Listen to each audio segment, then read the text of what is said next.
Before I call it a night, is now that I know there's no point of using anything but number 5, we are going to try and make this one look a lot prettier, and I'm just going to run a number 5 all the way around and get a new rod in there, and we'll see how we can make this one look. Hopefully, now that I know there's no point of even bothering with any other setting, I can make this one look more like a real weld. So I just found out I've been mixing rod. That's not good.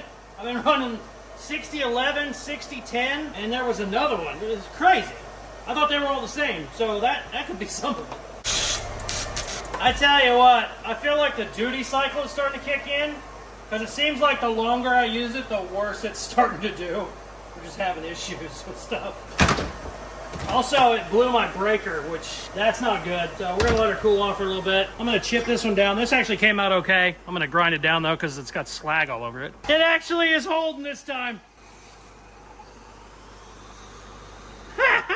No leaks, baby. That's surprising. I did this just to be a smartass. Yeah, check it out. Ha! That actually makes me happy. Holy shit! That's very surprising. Okay, check it out. I chipped this one down a little bit. Hit it with the grinder real quick. I don't hate any of those. Like I said, I'm not a great stick welder. I can TIG weld and MIG weld pretty damn good. I stick weld about maybe twice a year, probably less, to be completely honest with you. But that is not bad at all. I would take that, especially on some brackets you're never going to see. These are going to bolt to the frame. Very happy. Worked out great. Like I said, we're going into this as a hobbyist mentality, and it worked out just fine. I will say, I feel like the duty cycle is a little odd because, you know, this took, whatever, 10 minutes to weld. This took 10 minutes to weld. And at the end of this one, it just acted like, kind of acted like before when it was way on level 3. Just, it didn't even want to arc. Like, it wouldn't even start the arc. I was like, oh, maybe the ground's bad. The ground was okay. Everything was all right. We had good, clean metal. And then randomly it blew the breaker. I wasn't even using it. It just tripped it. So that's all kind of funky. But it's okay. What we're going to do tomorrow, like I said, this is some pretty heavy duty shit. Tomorrow I'm going to go in with some thinner stuff, just some like normal shit that needs done on a car. Bumpers are a hell of a lot thinner than 1/4-inch plate, and maybe do some like sheet metal stuff. Sheet metal is basically impossible with a stick welder, but we'll just play with it some more. So far, I mean, for $10, I think the end of the video is going to be, it's $10. Who, you know, why wouldn't you try it? But it is actually working a lot better. It's impressed me a couple times. It's frustrated me a couple times as well, but we're going to get back on tomorrow. The next day. All right, so you're going to give the $10 welder a shot. I had some issues with it when I used it the other day, and it's real funky to get used to, but I figured you've stick welded more than I have, because I've probably done it 10 times in my life. Okay. That's your go, and now watch. Put it up there and hit it. It doesn't do anything until you push the trigger. There's an actual trigger like a MIG welder. Oh, that's cool. All right, give it a shot. Let's see what happens. Okay. Doesn't go every time. There you go. Yeah, it doesn't. Yeah, there you go. There you go. Oh. Here. It doesn't want to do it. I'm telling you. Maybe we got to get it off the. Maybe we got to get it off the extension cord. Come on. Yeah, I think your extension cord's fucking. Yeah. Boy, it wants to. I know. It wants to start and then it just kills itself. It was doing that to me yesterday too. There you go.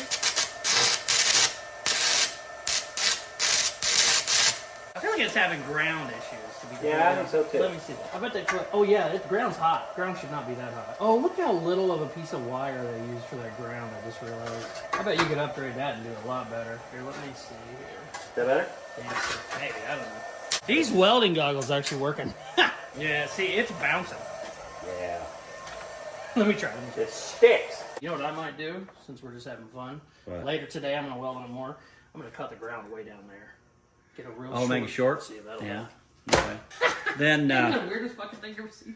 you could use these glasses and weld up that aluminum for me. Hey, we ain't doing that on camera because I'm not a good aluminum welder. So I wanted Dad to try this thing out today, so I got him in here hooked up, and it basically wouldn't weld at all.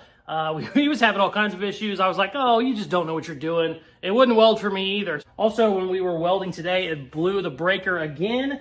And I noticed that the ground strap was getting really hot. I grabbed it and I came over here and looked at this. That is a tiny ground strap for, you know, some sort of a welder, especially a stick welder, which has quite a lot of volts.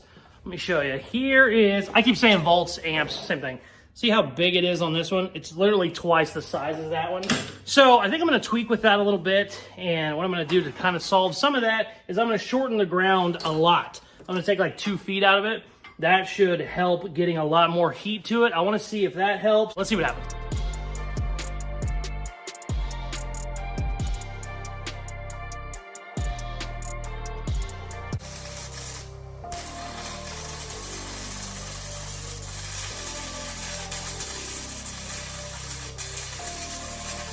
Oh yeah, shorter ground strap made a giant difference. So much of a difference. I don't know if I can zoom it in. I don't want to move it, but yeah, that's a really good weld. For me. Yeah, baby! We got it figured out! Let's go! That is by far the best weld that I have done with this thing. I hit it with a grinder real quick so it actually show up on the camera. The only problem while you're using this thing, it's just so freaking awkward. It's hard to hold it straight. You know, like a normal stick welder, you don't have all this freaking weight. So it's real easy to wander on it, but this, I took like, I don't know, 1.5 feet off of the ground strap. That helped a ton.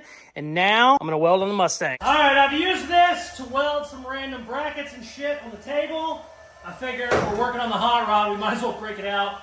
This bumper is really a little too thin to use a stick welder, but hey, we're running it, baby. Let's see what happens.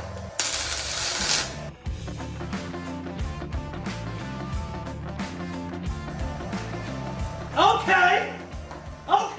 What the hell did I change? It's working great.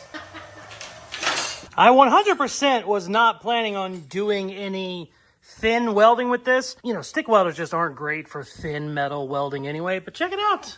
That is not bad at all. That's gonna work just fine. This thing worked better than it has ever worked before. Something about the extension cord, I think. I don't know, still. Something about it being hooked up to the extension cord really worked very well. And I, like, unironically used this thing on like 20 different things. Actually did a little bit of welding on the CRX too, which is goofing off and welding some of my 4-link. So I'm getting used to it. It's still, you know, not the best, but it's working out pretty good. And I kind of caught myself just actually using it because it was there and it was easy and I was already doing stuff. So that kind of sells it for me right there. I still don't think I'd pay the $70 or whatever, but boy, you catch it on that $10 deal, I would snatch one up in a heartbeat. Here's what I want to do.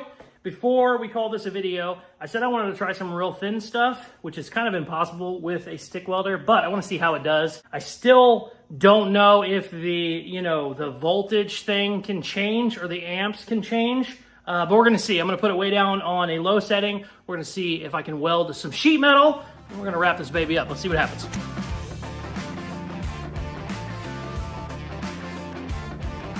Turn all the way down to 1.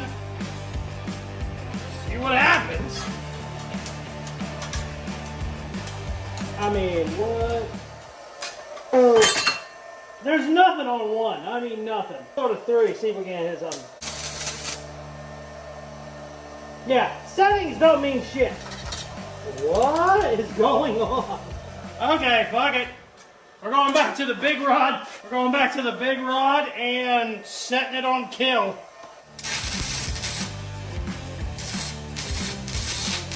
I don't know, let's try it. Go back to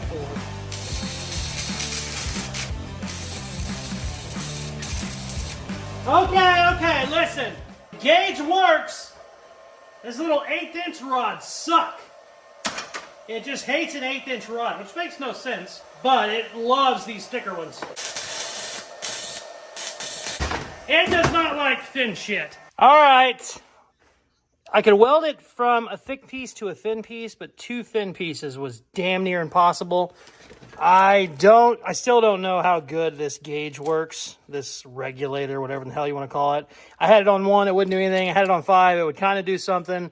Yeah, if that actually worked, I think you could actually dial it in a little bit better, but it's just hit or miss.